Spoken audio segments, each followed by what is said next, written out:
Hello guys, welcome back to my channel again.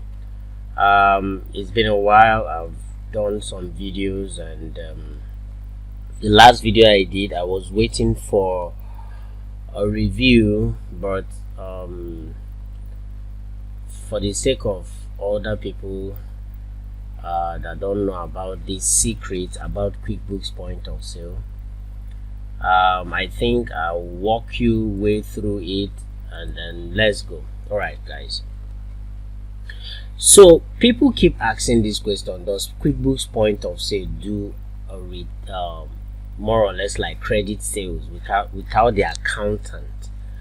The answer is yes. QuickBooks can do sales without accountants, like do credit sales, So in order not to waste much time, I think we'll just dive in and work this out. Let's see how it goes. So first, I go to my item list to check out my list of my items that I will more or less like work with. So I have some couple of items here. I think enough of them. So let's go back to home. Now, first, let's check on the items that will have like more. Let's see on hand quantity. Okay, most of these items they don't have. Okay, let's work with this Samsung that has about 3. Yeah. So let's go to home. Here's the Samsung where my cursor is. Let's go to home. Now let's go to the module we're about to use is customer order. With this customer order, you can use it to do credit sales. It's simple. You don't need to purchase the QuickBooks accountants for this. Okay, all right, let's dive in guys. First, you click on customer orders, and under customer orders you go to new sales order. Okay, so on new sales order, this pops up. Okay, now we have some couple of 1 or 2 things to look into. First, we look into the SO, which is the sales order. This better just leave it so that QuickBooks will arrange for a serial number for it without you going to add your own. Now, another thing again you need to check into is status. Okay, so you make your status. If your status is open or closed, okay, you have. So let's say our status for now is open. Okay, so now another thing I want you to look into is this customer info. Here is very important. This customer info, without the customer info you will not get what you really want. You must assign a customer to the goods that they want to purchase, so to say. So let's dive in. First, let me pick up a customer called this Sunday. Okay, now you can see that this customer has account balance 000. Okay, so now the customer called on the phone, or the customer is on my desk, but the customer wants to make some purchase and make some deposit. Actually, you can do that. Customers can do deposits. You can have them deposit some money and they take the goods. They pay small and until they are done. So first, let's pick up the Samsung. Okay, let's say Samsung. All right, now my on hand quantity of the Samsung is about 3. Okay, so the ordered one, let's say we're ordering 1. So this place is where you place your order. Okay, so this is my order is 1. Now another thing I want you to quickly look at is this particular extended price. We all know what extended price is. Extended price is the price multiplied by quantity gives us extended price. So when you see this extended price, don't say, oh, why is it so, why is it not this? Okay guys, all right, let's dive in. Now we're ordering for 1.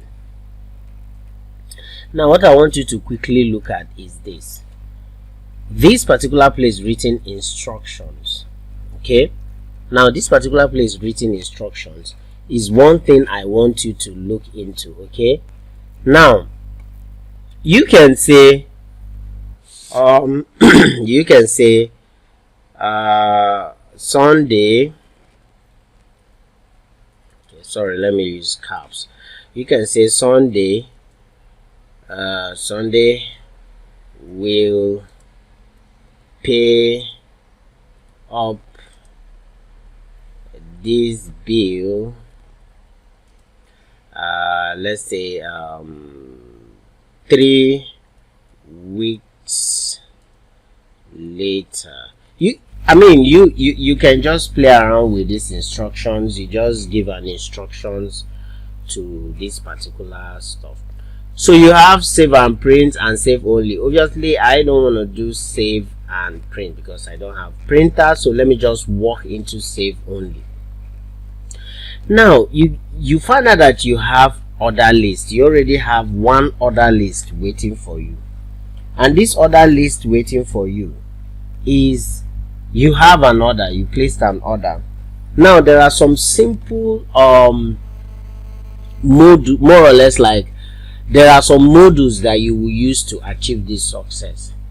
Now let's check on it. Now that you have you from customer orders, you now have order list. Your order list is having just one. If you place more than 2, so also you see 2. So let's click and say view.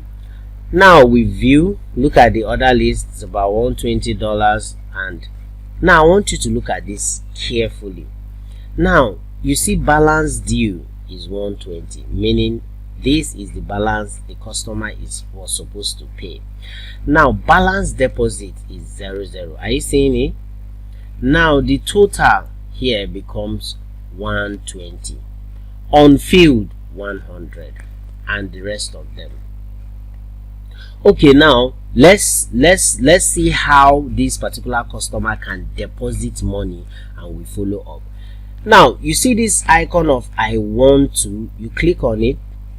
Now when you click on I want to, you now see take deposits stroke payments. Are you seeing that? You now click on it. Now this small dialog comes up. Now you have $120,000 to pay, but hey, I just have like $10,000, okay, to pay for now. So I'll just say 10,000, okay, is what I'm paying. So out of 120,000, I'm paying 10,000. So once I click on OK, what happens is it pops up here like this. Now it's saying deposit total is this, amount due is this. Why? Because this amount due is saying that at this particular point in time, how much are you paying? That's why you see this. Okay, that's why you see this. Now you have other means of payment because we are making cash. The person can also pay by check. The person can also pay by all this. Okay, can pay by account, can pay by this. Okay, let's assume that the person is dropping our $10,000 instantly. So the next step to do is look at this place called accept payment. On this accept payment, you click on it. Once you say accept payment, now you dash to save and print deposit. Now I'm not printing the deposit, I'm just saying save only. So now you can see that after this, you can see that the balance deposit is 10,000. Now the balance due becomes 110. Remember, is 120. Look at it, total is 120. Now it becomes 110. Now by doing so, you can see that you've made a credit sales. Like a credit sale, basically someone deposits money in QuickBooks, and it works. So let's go to our sales history and see how it is on our sales history. So let's see all receipt. Sorry, this is, we are going on sales history. Okay, so guys, you can see that on our sales history, and if I say today, you can see that on this date there was a deposit from this workstation, and this is the receipt number, and this is the customer, and this is the total deposit. Are you seeing it? Now it's not going to say quantity sold because there is not complete. So you have your cash. Now another thing I want us to look into is the report. So let's go to report. Let's go to report sales in detail and see what happens here. Now same thing, let's expand. Okay, now you see same thing, there was the payment type here becomes deposit because it's not full payment. Okay, so you can see that you can do credit sales with QuickBooks, but this is the trick of how to do it. Now let's check the next thing. Let's go to home and let's check end of the day. Let's run X out and see how that one looks like too. Okay, select. Okay, so now you can see on this there is the sales activity here is saying deposit, and if you look at deposit is 1. So you can see that you can use QuickBooks point of sale version 18.0 multi-store level to sell on credit. And you can see that the order list is still pending because there is no 100% payment. So if the customer comes after 2 weeks, maybe I want to pay, and you click on view, you still go back to I want to I want to what?